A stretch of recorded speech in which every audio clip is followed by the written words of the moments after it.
If you grew up in the early 2000s as the Sam Raimi Spider-Man trilogy was coming out and taking over the world of pop culture, there was no way you could not be a Spider-Man fan. I was no exception. I was Spider-Man for Halloween at least 2 or 3 times, I talked about the movies constantly, and I kept watching the trilogy over and over again, especially the second one. So when I found out there was a Spider-Man 2 video game for my GameCube, I lost my damn mind. I saved up all the money I could at that time, which was like $10, and found a copy on eBay for just that, and I begged my mom to buy it for me, and she said no. See that right there? It was rated T and I was about 8 years old, so it was seemingly too violent for me to play. Okay. It hurt, but I still wanted the new game on my GameCube, so I ended up getting Madagascar, and that copy's long gone, so that'll have to be a video for another day, huh? This game would be perfect for 8-year-old me, and the nostalgic ties I would have to it would make me appreciate and love this game so much more, but unfortunately, I wasn't allowed to have that experience. It is what it is. Let's finally play this game after all these years and see if it was worth the wait.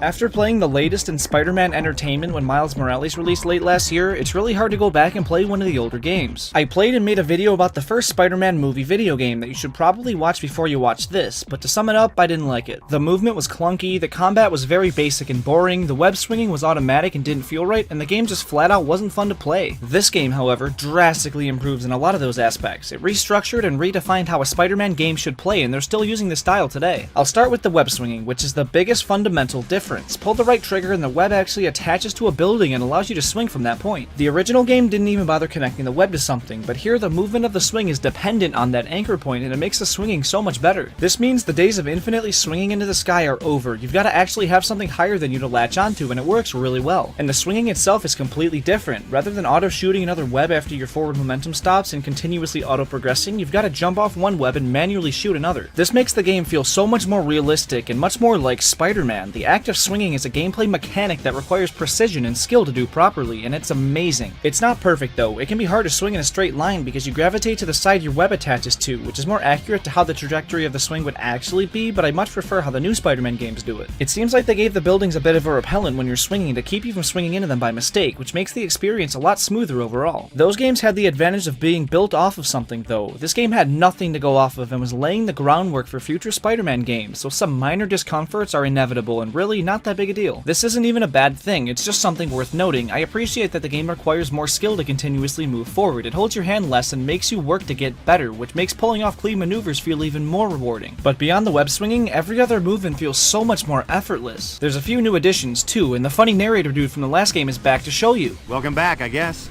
I'm sure you miss me more than I miss you. I mean, yeah, but you didn't have to be so mean about it, jeez. Now go jump in a lake. You always do what people tell you. You know, there's a word for that.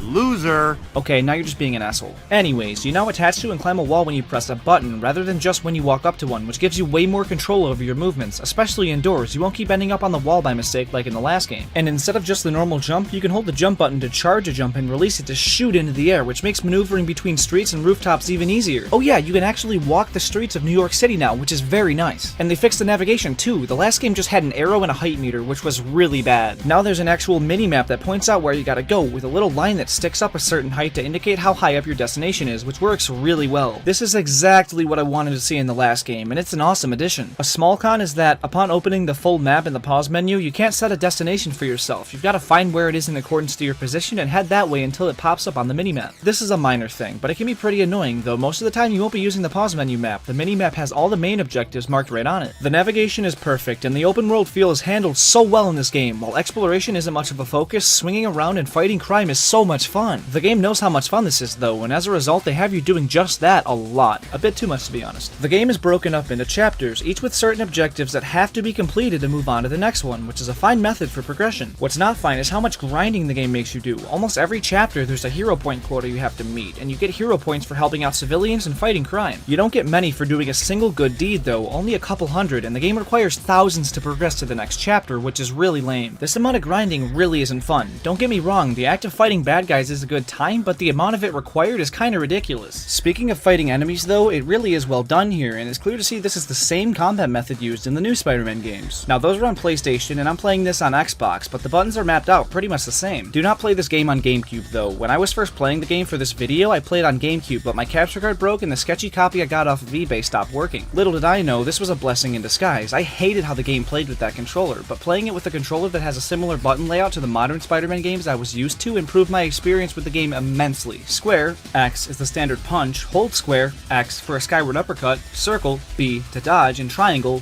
Y, to shoot webs. It's mapped out the exact same in those new games, so it feels natural to go from this to that and back to this. These new games truly are an evolution of Spider-Man 2. The only thing they made worse in those newer games is the fact that you can't continuously punch enemies after they die. That's a lot of fun to do in this game. I'm mostly kidding there. It makes sense to not allow further hits to land on KO'd enemies, so your moves gravitate to enemies that are still alive and attacking you, but I don't know. This is fun. I like this. But seriously, the similarities are undeniable. It's so clearly the foundation on which these new games were built, which really does make this one worth going back to. Hell, R2 is still the swing button. The only minor difference I notice is that you have to hold L2 to run rather than R2, but I actually much prefer this way of handling it. It gives you much more control over Spidey. It feels like all you have to do in the newer games is hold R2 and the game does the rest. This way requires much more feedback from the player and thus makes you feel more like you're Spider-Man. Though, the new way makes everything more smooth and seamless, so I guess it's up to personal preference. Other than that though, it doesn't feel a whole lot different, so for someone who's played Spider-Man PS4 and Miles Morales recently, it's pretty easy to pick up and play this. If you haven't played this and have the console to do so, pick this game up while you wait for another Insomniac Spider-Man game. You'll have fun with it. It's not perfect by any means, there's actually a fair amount wrong with it, but it's still a fun experience and a game worthy of taking a look at present day. Like, look at this. The first boss fight in the game is Rhino, which looks bad and I won't lie, the fight itself is atrocious and hard for all the wrong reasons, but take a second to really look at it. Then look at him here. Sure, the way you fight him is different, but it's really cool to compare these fights to see how far these games have come. Look at the Rhino design in the old game, and then look at his modern design. I got a statue of the newer one from ThinkGeek when it was on sale. I love this design so much, and it's interesting to see an earlier rendition of the character. And isn't it kinda strange that the first fight in both Spider-Man 2 and the second modern Spider-Man game are both Rhino? Coincidence? I think not. Really though, these new games are straight up a love letter to this game, and it's awesome. If you're into the history of the game and want a developer's perspective on both it and the new games, I highly recommend you watch this video from Nick Robinson. He interviews the pioneer of the swinging mechanics in this game and allows him to try Spider-Man PS4 for the first time. It's a very interesting video, and you should definitely give it a watch. If that's not your cup of tea, no problem. It's just a very unique perspective that really makes this game's impact even more apparent. This game is the most important Spider-Man game, and yes, the newer games are better, but that's because they were built off the back of this game. This game laid the groundwork for good Spider-Man games, and without it, who knows how good those Insomniac Spider-Man games would be. These two Insomniac Spider-Man games have been some of my favorite games of the last decade. They've been more fun than Mario Odyssey, Breath of the Wild, and New Horizons. I bought my PS4 just so I could play Marvel's Spider-Man, and it lived up to everything I thought it would be. It is such an enjoyable game, and that's all thanks to Spider-Man 2, but even with significance aside, this is such a fun game that you really need to play nowadays, so go do it.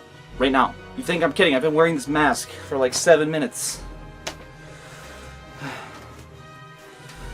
Jesus Christ, I'm sweating.